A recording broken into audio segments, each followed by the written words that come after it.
আমি পাগল নই, তোমরা কেন আমাকে বিশ্বাস করছো না? আমি পাগল নই। পাগল ওই শয়তানটা পাগল হয়ে গেছে। তোমরা তোমরা তাকে না ধরে আমাকে কেন ধরে এনেছো? তোমরা আমাকে ছেড়ে দাও, আমার মেয়েটাকে বাঁচাতে হবে, আমার মেয়েটাকে বাঁচাতে হবে।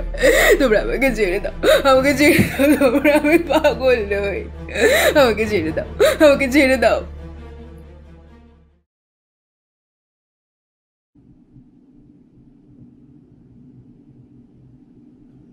ঘড়ির কাঁটায় 7টা বাজতেই চেয়ার ছেড়ে উঠতে যাব, এমন সময় ফোনটা বেজে উঠল। হাতে নিয়ে দেখলাম আমার বহুদিনের পুরনো বন্ধু সুদীপ্ত। হ্যাঁ বল, কি খবর? এই যে চলছে। তা তুই কেমন আছিস? এখনই কি লাইব্রেরিতে আছিস নাকি? হ্যাঁ, তাছাড়া আর আমাদের উপায় কি বল? আমি তো আর তোর মতন অত পড়াশুনো করিনি ভাই, যে সারা দেশ জুড়ে কাজের পরিধি তৈরি করতে পারবো। আর অন্য চাকরি পাওয়ার মতন যোগ্যতাও আমার নেই, তাই এই লাইব্রেরির কাজ নিয়েই অগত্যা দিন কাটাতে হয়। তুই কি ট্রেনে আছিস নাকি? শব্দ পাচ্ছি। হ্যাঁ, আমি তো বাড়ি ফিরছি, এই তো চলেই এসেছি প্রায়। বলিস কি রে, এত বছর পরে? একটু আগে খবর দিয়ে আসতে পারলি না? সুযোগ পাইনি ভাই, আর তাছাড়া ছুটিটা হঠাৎ করেই পেয়ে গেলাম, আর পাওয়া মাত্রই বাড়ির দিকে ছুট লাগালাম, তাই আর ফোন টোন করে ওটা হয়নি কাউকে। এই ট্রেন স্টেশনে ঢুকবেই একটু পরে, তো লাইব্রেরি তো স্টেশনের কাছেই, আসবি নাকি একবার? হ্যাঁ অবশ্যই, আমি জাস্ট বন্ধ করতেই যাচ্ছিলাম, তার মধ্যেই তুই ফোনটা করে ফেললি। আচ্ছা ঠিক আছে, রাখ, আমি এক্ষুনি আসছি।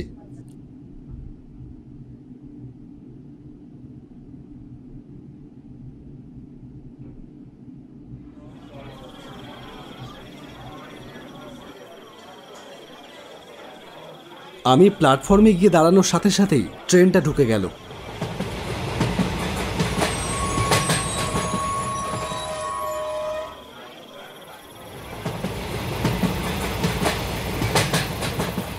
হুড়মুড় করে নেমে আসা যাত্রীদের ভিড়ে আমি সুদীপ্তকে দেখতে পেয়ে চিৎকার করে বলে উঠলাম, সুদীপ্ত, এই যে এইদিকে এইদিকে আয়।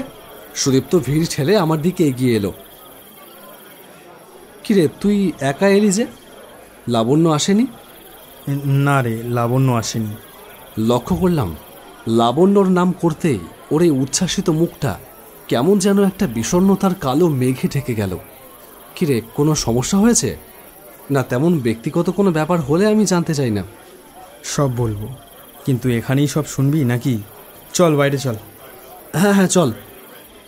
বাড়িতে যাবি তো? বাড়ি তো যেতেই হবে, তার আগে একটু ঘুরে আসি চল। এত বছর পর এলাম, একটু নিজের শহরটা ঘুরে দেখি। সবে তো 7:30 বাজে, এখনই বাড়ি গিয়ে কি আর করব? ঠিক আছে চল তাহলে। পুরনো বিলের পাড়ে গিয়ে একটু বসি। এখনও যাস সেখানে? হ্যাঁ, আমি তো মাঝে মাঝেই গিয়ে বসি। আচ্ছা চল।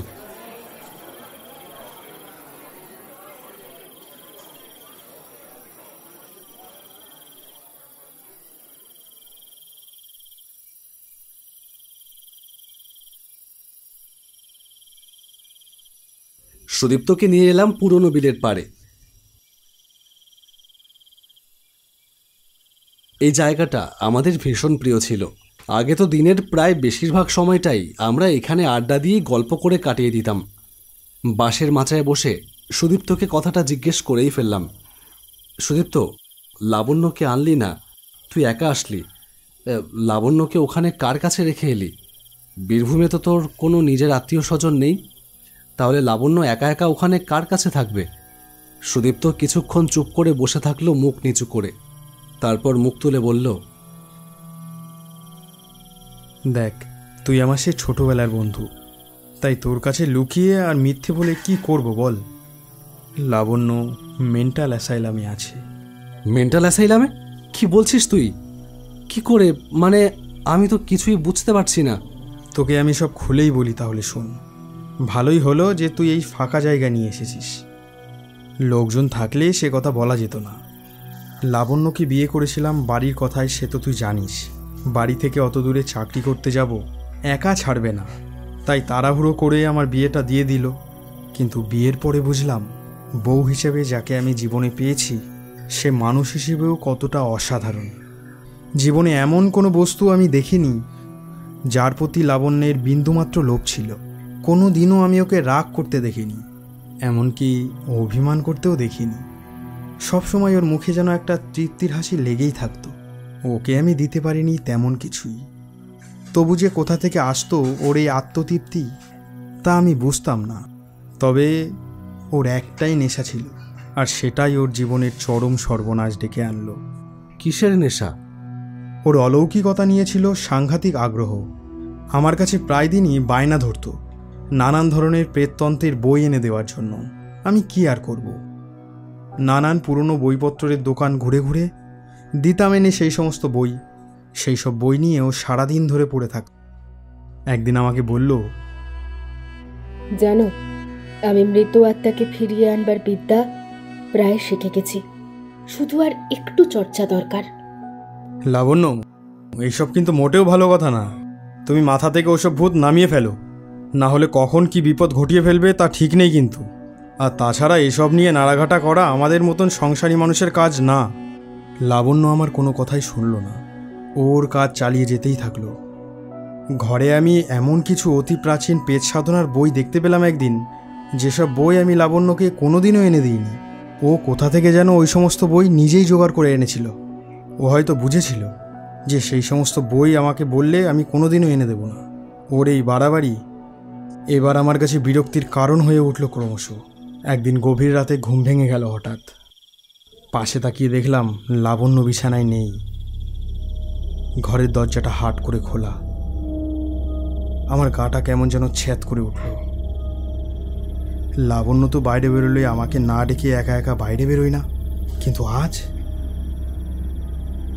বিছানা থেকে নেমে বাইরে বেরিয়েই যা দেখলাম, তাতে আমার শরীরে যেন একটা বরফের স্রোত বয়ে গেল।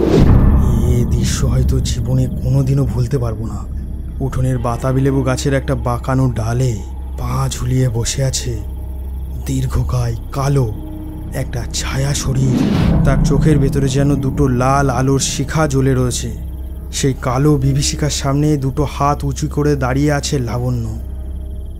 প্রচণ্ড ভয়ে মানুষের চিৎকার করার শক্তি হারিয়ে যায়, তবু আমি কোনো রকমে আর্তচিৎকার করে বলে উঠলাম, লাবণ্য, লাবণ্য, এটা তুমি কি করছো? লাবণ্য এবার আমার দিকে ঘুরে দাঁড়ালো। তারপর সে যেন ফেটে পড়লো এক নারকীয় গর্জনে। দিলে তো আমার সব প্রয়োজন পণ্ড করে। প্রেত বশীকরণ আমি প্রায় হাতের মুঠো হেরে ফেলেছিলাম, কিন্তু এবার আর হবে না। তুমি আমার মনোসংযোগে বাধা দিলে। এবার এই প্রেতকে আমি কি করে বশ করব? এবার এই প্রেতকে আমি আর বশ করতে পারবো না। এবার এই প্রেত আমাকে বশ করবে। আমি চলে আসবো ওর নিয়ন্ত্রণে। দেখলাম লাবণ্য চোখ দুটো বদলে গিয়ে এবার সেখানেও যেন জ্বলে উঠল দুটো লাল আলোর শিখা। লাবণ্য মাটি থেকে এক হাত উপরে উঠে শূন্যের উপর দাঁড়িয়ে ভাসতে থাকলো বাতাসে, আর ওর এলোমেলো চুলগুলো সাপের ফনার মতন কিলবিল করতে থাকলো। কোনো রক্ত মাংসের মানুষ এই দৃশ্য সহ্য করতে পারে না। আমিও পারলাম না। জ্ঞান হারিয়ে লুটিয়ে পড়লাম মাটিতে। এই যে, ওঠো ওঠো, অনেক বেলা হয়ে গেছে। লাবণ্য ডাকে ঘুমটা ভেঙে গেল। ধরপড় করে বিছানায় লাফিয়ে উঠে বসলাম। লাবণ্য বলল, তোমার কাল রাতে কি হয়েছিল বলো তো? বিছানা ছেড়ে উঠোনে গিয়ে শুয়েছিলে কেন? আমি সকালবেলা উঠে দেখি বিছানাটা খালি, তুমি পাশেও নেই। তারপর দেখি ঘরের দরজাটা খোলা। তারপর বাইরে এসে দেখি, ও মা, সে কি কাণ্ড! তুমি শটান হয়ে উঠোনে শুয়ে আছো। কি হয়েছিল বলো তো? দুঃস্বপ্ন দেখেছি, এখন তো সেটাই মনে হচ্ছে। কি হয়েছিল তা লাবণ্যকে বলা যাবে না। শুধু বললাম, লাবণ্য, তোমাকে আমার দিব্যি, তোমার স্মৃতি সিঁদুরের দিব্যি। তুমি আজ থেকে আর ওই ভূত পেত নিয়ে চর্চা করবে না। এনাফ ইজ এনাফ লাবণ্য। লাবণ্য কিছুই বলল না, শুধু মৃদু হেসে সেখান থেকে চলে গেল। তার পরদিন সকালবেলা থেকে আমাদের মেজবাড়ির কাজের মাসিকে খুঁজে পাওয়া যাচ্ছে না। সারা এলাকা জুড়ে তার কোনো খবর নেই। কোথায় গেল সে কেউ বলতে পারল না। দুদিন পর বাড়ির পেছনের কুয়ো থেকে পচা গন্ধ বেরোতে শুরু করলো। সেটাতে লোক নামিয়ে উদ্ধার করে আনা হলো কাজের মাসির পচা গলা মৃতদেহ। তার শরীর সম্পূর্ণ ফ্যাকাশে, যেন তার সবটুকু রক্ত চুষে নিয়েছে কেউ। মেসে অনির্বাণ নামে একটা ছেলে থাকতো। ও অনেক রাত করে কাজ থেকে বাড়ি ফিরত। দুদিন পর সকালবেলায় বাড়ির পেছনের জঙ্গলে পাওয়া গেল তার মৃতদেহ। একই রকমভাবে মৃত্যু, শরীর রক্তশূন্য। এইভাবে প্রায় দিনই কেউ না কেউ মরতে থাকলো সেই গ্রামে। বীরভূম পুলিশ সমস্যার সমাধান করতে গিয়ে নাজেহাল হয়ে পড়ল। কোনো সমাধান বেরোলো না। কাজের জন্য আমাকে লাভপুরে যেতে হলো কয়েকদিনের জন্য। মাত্র 6 দিন ছিলাম লাভপুরে। সেই 6 দিনেই লাভপুরের 4 জন লোক মারা গেল একই রকম রহস্যজনকভাবে। তুই কি লাবণ্যকে সন্দেহ করছিস? তোর কি মনে হচ্ছে লাবণ্য এই কাজ করেছে? তা নয়তো কে করবে আর? যে কয়দিন ঘটনাগুলো ঘটেছে, আমি তার আগের দিন রাতের বেলা ঠিক রাত 1টার সময় প্রত্যেকবার লাবণ্যকে গভীর রাতে বাইরে বেরিয়ে যেতে দেখেছি। আমি ওকে বাধা দিতে পারিনি ভয়ে, কারণ আমি জানতাম লাবণ্য এখন আর আসলে নিজের নিয়ন্ত্রণে নেই। ওকে নিয়ন্ত্রণ করছে ওই ভয়ানক প্রেতাত্মাটা, যাকে আমি লেবু গাছে বসে থাকতে দেখেছিলাম। লাবণ্য বেচারি জানেও না যে ও কী অপরাধ করে চলেছে। লাভপুরে কি তুই লাবণ্যকে সাথে করে নিয়ে গিয়েছিলি? না না, 2 দিনের ব্যাপার, তাই ওকে আর সাথে নিইনি। তাহলে লাবণ্য কি করে বীরভূম থেকে লাভপুরে গিয়ে সেই খুনগুলো করলো? না না, কোথাও একটা গন্ডগোল আছে সুদীপ্ত।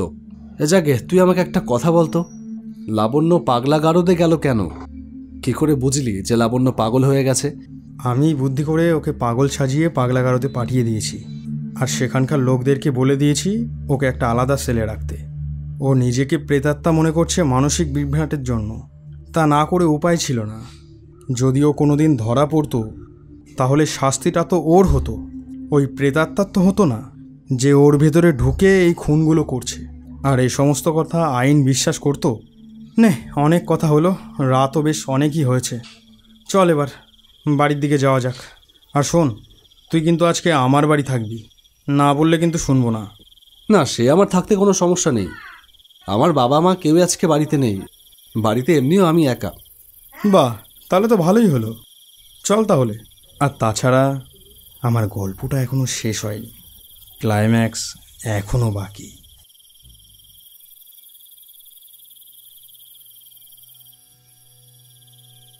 সুদীপ্তর বাড়ি এসে খাওয়া দাওয়া শেষ করে গল্পগুজব করতে করতে রাত 12:30 কখন বেজে গেল টেরই পাইনি। তারপর মনে পড়ল সুদীপ্তর সেই গল্পের ক্লাইম্যাক্সের কথা। বললাম, সুদীপ্ত, তোর গল্পটা শেষ হয়নি বলেছিলি, ক্লাইম্যাক্সটা বাকি ছিল, সেটা এখন বল। বেশ, এবার তোকে তাহলে সত্যিটা বলি, শোন। সত্যিটা বলবি মানে? তাহলে কি যা যা বলেছিলি সব মিথ্যে? না, সব মিথ্যে নয়, ঘটনাগুলো সবই সত্যি, শুধু চরিত্রটা মিথ্যে। দেখ সুদীপ্ত, আমি এত ঘোর প্যাচ বুঝি না, যা বলবি সোজাসুজি বল। বুঝলি না? তোর মাথার ঘিলু দেখছি শুকিয়ে কাঠ হয়ে গেছে রে। আরে গল্পের সবই ঠিকঠাক, শুধু মুখ্য চরিত্রটা বদলে যাবে। লাবণ্যর জায়গায় ওটা হবে সুদীপ্ত নন্দী, মানে আমি। তার মানে? প্রেত জাগরণ নিয়ে লাবণ্যর উৎসাহ জাগেনি, জেগেছিল আমার। রোজ রাত 1টা বাজলে লাবণ্য শরীরে ওই প্রেত ভর করে না, ভর করে আমার শরীরে। আমার শরীর ধারণ করেই সে তার পিপাসা মেটাতে বেরোয়, রক্ত পিপাসা। খুনগুলো সব আমিই করেছি। লাবণ্য সবটা জানতে পেরে গিয়েছিল, তাই সে আমাকে পুলিশে ধরিয়ে দেবার ভয় দেখাতো। তাই ওকে পাগল বানিয়ে পাগলাগারদে পাঠিয়ে দিয়েছি। ও যা যা বলছিল তা শুনে ওকে সবাই পাগলই মনে করছিল। এইসব কথা তো আর বিশ্বাসযোগ্য না। সেই সন্ধ্যাবেলা থেকে কথা বলেই চলেছি, খুব তেষ্টা পেয়েছে বুঝলি। আমি বাড়ি যাচ্ছি। কোথায় যাবি? বললাম না আমার তেষ্টা পেয়েছে। আমার তেষ্টা না মিটিয়ে কোথায় যাবি তুই? ওই দেখ ঘড়ির দিকে তাকিয়ে, কটা বাজে? দেওয়াল ঘড়ির দিকে তাকিয়ে দেখলাম ঘড়ির কাঁটায় কাঁটায় 1টা বাজে। হঠাৎ দেখলাম সুদীপ্তর সামনে অস্পষ্ট কারোর একটা ছায়া ফুটে উঠল। কালো ছায়ার চোখ দুটো যেন আগুনের গোলার মতন জ্বলন্ত। আমি আর দেরি করলাম না, পকেট থেকে বিশু ঠাকুরের দেওয়া গাত্রবন্ধনে কবচটা বার করে গলায় পরে নিলাম। ওই কালো ছায়ার প্রেত আমার দিকে তার লম্বা হাতটা বাড়িয়ে দিল। আমার শরীরে স্পর্শ করতেই সে তীব্র গর্জন করে উঠল, যেন প্রচণ্ড আঘাত লেগেছে তার শরীরে। ওই আগুনের গোলার মতন চোখ দুটো জ্বলে উঠল দাউ দাউ করে, তারপর যেন কোথায় অদৃশ্য হয়ে গেল।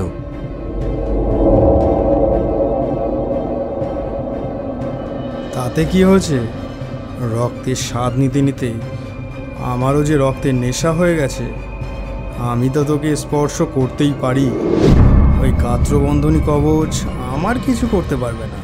কিন্তু পুলিশের গুলি তোর কপাল ফুটো করে দিতে পারবে। এ কি, পুলিশ? পুলিশ কোথা থেকে এলো? তুই ভেবেছিলি আমি তোর কোনো খবর জানি না? তোর পাগলামোর প্রতিটা খবর আমি জানি। লাবণ্য আমাকে ফোন করে তোর সব কুকীর্তির কথা বলতো। কাল যখন তুই আমাকে ফোন করে স্টেশনে আসতে বললি, আমি তখনই থানায় ফোন করে সবটা ফিক্স করে নিয়েছিলাম। তোর কুকীর্তির কোনো সাক্ষী প্রমাণ ছিল না, তাই তোর সঙ্গে দেখা করবার আগেই আমি থানায় কল করে ফোনটা অন কল রেখে দিয়েছিলাম। তোর সাথে আমার যা যা কথা হয়েছে সব পুলিশ শুনেছে, একদম লাইভ। চল এবার থানায় চল। ডাং দিয়ে তোর ভূত কিভাবে ভাগাতে হয় সেটা আমাদের খুব ভালো করেই জানা আছে। আমাকে তো জেলে বন্দি করতেই পারবি, কিন্তু তাকে বন্দি করবি কি করে? সে কিন্তু আসবে, আবার আসবে। সে একবার যাকে টার্গেট করে তার রক্তপান না করে কিন্তু ক্ষান্ত হয় না। নে হয়েছে, যাত্রাপালা এখানেই শেষ কর। চল এবার। ফোনটা বার করে লাবণ্যকে ফোন করলাম। লাবণ্য, ওর যা যা প্রেততন্ত্রের বই আছে সবগুলোকে একসাথে আগুন ধরিয়ে দাও। তারপর ছাইগুলো গঙ্গায় গিয়ে ঢেলে দিয়ে আসতে হবে তোমাকেই। তাহলেই সুদীপ্তর জাগিয়ে তোলা ওই প্রেতের বিনাশ হবে।